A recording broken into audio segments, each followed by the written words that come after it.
What is up, everybody? Welcome back to the Run Your Mouth podcast. This has been a good week of shows. I've been in, I don't know that I love being home, and I'd like to do more stand-up on the weeknights, but I feel like it's been a good week for the show. Thanks for hanging out with us.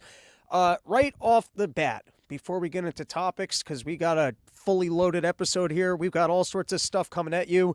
I do want to plug robbythefire.tube.sh. We're building that up. I hadn't been home for a little bit. We had plugged it before as being the place for live comments. I have yet to confirm the potential guest for the second half of the episode. Mystery, the fun of the show. Is the guest even going to show up? The guy I've been trying to get on for a whole year? Or did he ice me at the last moment and we're going to have to reschedule? But if the guest is coming on, it's way too juicy for this platform, and I'll announce it at the end of the episode. I got my Twitter thing open. We'll see if the guy confirms. If not, we'll have him on next week. But, you know, this has been a full... As I crank out more content, I can promise you we're not going to last on all these platforms forever. So that's why we're building out robbythefire.tube.sh.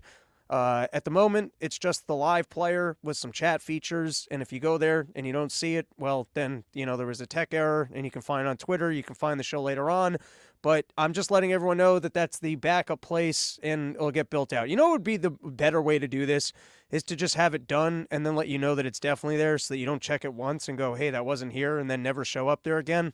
You know what? Everyone can just scratch that earlier announcement. Let's just get right into the show. You know, we stalled for a couple minutes. We let people show up to the live chat, and I'm doing a 180 on the platitudes and the gratitudes of, you know, we were saying, hey, you got to start every conversation and let everyone, you know, make sure that you're on the same page about not killing babies. But then I realized something. Here. I'm 180ing on this, and I'm going pro killing babies, which might sound outlandish. You think that there's nobody on the internet who's going to get onto a microphone and say, you know what we got to do is we got to kill babies. No one's going to say it. You want to talk about what would have been the better and juicier introduction to start this show than that stuff about the player and maybe not having players. You get right into it and say, I'm standing up right now, and I'm going to, you want to track the Gen Z TikTok generation that's all of a sudden getting into bin Laden and all the literature that he put out into the world. You got to make bold statements. You got to attract attention. You got to scream from your apartment in a way that the people standing in their own hallway are going, am I next to a person who's actually advocating for baby murder? And that's right. We're done with the platitudes and the gratitudes. We're finally going to speak our mind. We're going to say the important things. And here's my argument. All right, we live in a world where we've heard about microaggressions, we've heard about patriarchies, we've heard about structures, we've heard about lifetimes of indoctrinations, of histories, traditions, things that have happened in the past, and so we just live with it. We just accept it. We go that this is the way that things should be. And when you start just digesting murder or war, you know how I think we should settle land disputes? Rocks, paper, scissors, shoot. Sure, if someone goes too early, I think they should be shot on sight and seen. You know, you got to honor the actual rules of rocks, paper, scissors, shoots. But, you know, all of war is stupid. There's no reason for it, except that someone has something that you'd rather have, and so you invest in a military, and you go, right, might makes right, and therefore, because I've got this army, you're going to listen to me. I don't care if it costs me more in the long run, and it involves the immorality of death. I don't care. I'm taking what's mine, and you will be of servitude to me. You know, it's like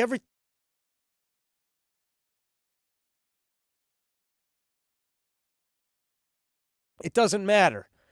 When it comes to the world problems, that's the way that we're going to solve things. Whoever's biggest, whoever's strongest, they get to keep it. They get to kick people over. And what I'm trying to say is, so why is it that 18 to 35-year-olds are the selected group that are supposed to be murdered on behalf of empires? Why did we accept that? Why is it that when you get to age 18, if you're a male between the ages of 18 and 35, we all go, well, it's okay for this person to die. Take the babies. The babies have yet to make a contribution. We haven't invested 18 years into these people. I'm just saying, if the okay solution to problems is that some group of people get killed, why does it have to be my group of people? Why are we selecting the 18 to 35-year-olds? The babies, they might not even make it to 18, especially with all these mRNAs in them. So I'm just saying, if we're going to just randomly select a group of people as being the group of people that have to die in order for the elites to settle their disputes amongst one another, how have we been indoctrinated to say that it's the 18 to 35-year-old males that should be sacrificed? And you want to know something else?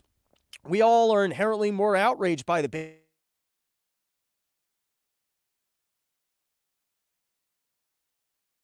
with another country actually saves like 100 lives of an 18-year-old. It could be that the disputes revolving around death could be settled sooner with the killing of babies, because we all inherently don't accept baby murder. We're more upset by it. So you could probably save more lives and end wars sooner and get rid of the people that have made the least contributions to society. What have babies contributed to the world? Or here's really the group of people that we should be putting out there. And this is why I say battle of the couch people. Some people, they reach age 50, and that's the height of their careers. They are productive members of society. They're out there, and they're making all sorts of people money. They got a factory. They've done something. They think about how what Run Your Mouth Enterprise is going to look like at age 50. We're going to have a team. We're going to laugh about the days when the feed was cutting out because we didn't have 45 producers standing behind me, giant wall-to-wall monitors, broadcasting from the Yo Kratom Stadium. All right? That's what's going to happen when I get to age 50, is I work hard every single day on this show, and then nighttime comes around and I drink. But, the daytimes, I'm working pretty hard on the show. And so the point I'm making is that some people get to age 50 and they are, they've made some serious contributions. And there's a lot of people that they're making money for, or maybe they're even retired and they're out there and they're spending the money. But for some other people, they have some injuries along the ways, they have some trials and tribulations, and they become a couch dweller, a person that sits on their couches. And now, what I'm proposing is that there's already rules for war. We have rules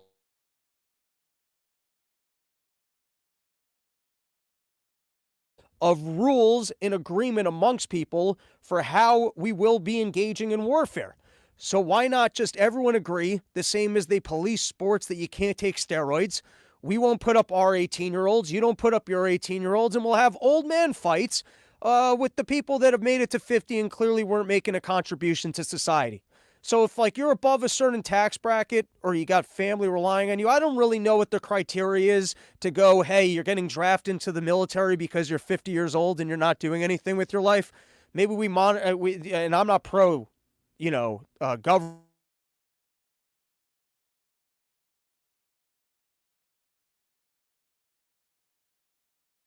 government monitoring things, but maybe they actually look at the NSA files and they see who watched the most porn, who's sitting at their computer the most, are they above a certain tax bracket? We'll have to figure out the analytics for figuring out which of the 50-year-old men amongst us would be the funnest to send down and fight, the other 50-year-old men from their country. Beer league warfare. I guess that's basically what I'm advocating for.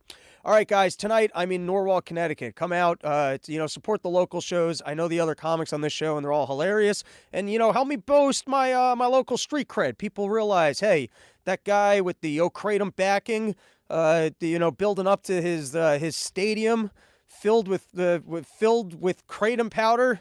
No, show up, guys. It's a great show tonight, and I don't do too many local shows. I don't have anything lined up locally through the end of the year, and I'd love to do more things locally. So show up, come support the show. Norwalk, Connecticut, tonight, 8 p.m. You can find the link on my website, RobbyTheFire.com. Or if you're out in Jersey, I'm doing Lou Perez's show. He has me on once a month, which is fucking awesome. So also come out and support that show. Great lineup. It's a very cool theater setting. So if you're out in Jersey, RobbyTheFire.com. And then, of course, thank you to YoKratom.com, home of the $60 kilo, which, the only sponsor that will allow you to get over YouTube and advocate that warfare should be fought between babies before it's 18 to 35-year-old males. All right, let's take a couple comments, and then let's move on. All right, it's just one guy saying let's fucking go, because I know the stream's freezing up a little bit, but we're recording locally, so you'll be able to find full video on all platforms shortly if it doesn't, correct itself.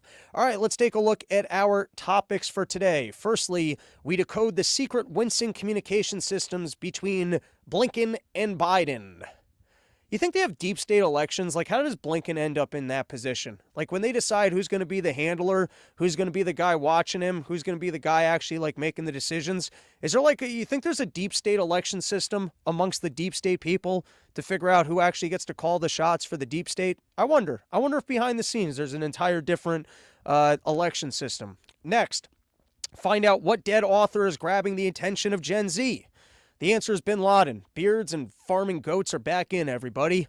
If you want to figure out how to relate to this younger generation, you want to figure out what kind of content is going to grab their attention, you got to grow out that beard. By the way, if they thought they liked Bin Laden, just wait till they learn about the benefits of farm life and getting back into a relationship with the land and the terrible solitude that comes with the pleasures of modern life. Sure, modern life and technology seems to bring us all sorts of opportunity and pleasures, but as in the words of the great Janis Joplin, freedom's just another word for nothing left to lose, nothing left to do, but hey, it's free.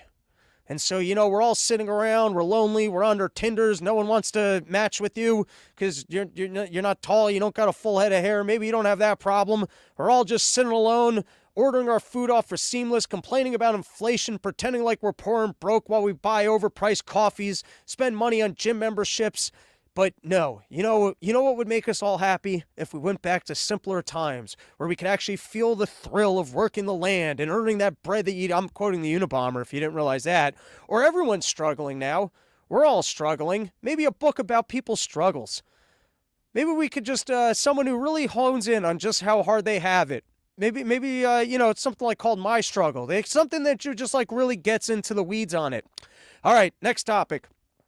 After posting $6 billion in losses, senators are exploring saving the USPS by investing in junk mail. What a great storyline that the USPS is losing money because people aren't sending enough garbage in the mail. Just wait for those Senate committee hearings where they're sitting around and they're going, the issue, we don't have enough garbage. The campaign, hey, mail garbage to other people. We need more garbage going back and forth in this country if we want to be able to rescue the United States Postal Service. That was the reason. They're like, well, we're trying to work with the, we're calling up these companies and we're trying to get them to send garbage and scam people in the mail again. People aren't cutting enough coupons, but don't worry. We're working with these garbage senders of America to see if we can re-incentivize them to the profits that can exist if they go back to sending garbage to people's homes. And then last topic, with all charges dropped against Biden, the DOJ explains how Biden's classified documents were actually less classified than Trump's. This shit's get confusing. I don't think it's so much the classification level as apparently it's clearly who has the classified documents. And I guess in the case of Biden, he's being handled by the deep state at all times. So he's under constant monitoring. I guess they don't have to worry about his documents.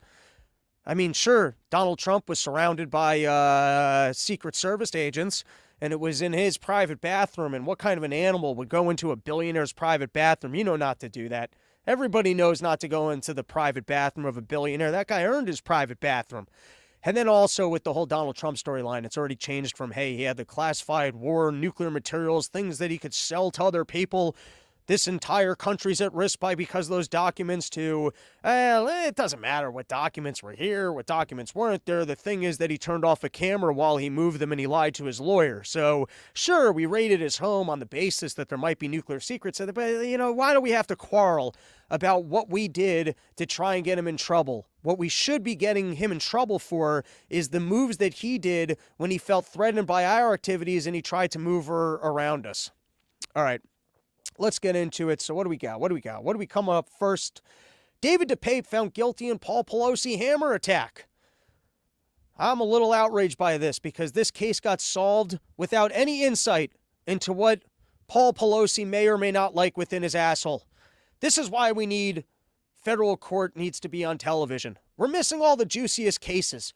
We keep getting all the insight into Johnny Depp and whether or not turds were or were not in his bed, in his blankets.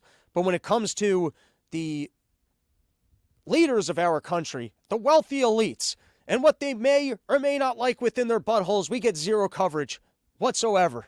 And if you guys didn't follow this case, here's what happened. Basically, the first day, the lawyer went in and went, yep, he's guilty. Let's read this. This is from CNN.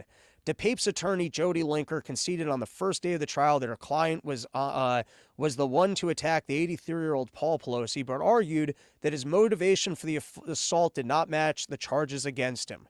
The case here is about the why matters. This case is about whether David acted because of an account of Nancy Pelosi's duty as a member of Congress. He didn't.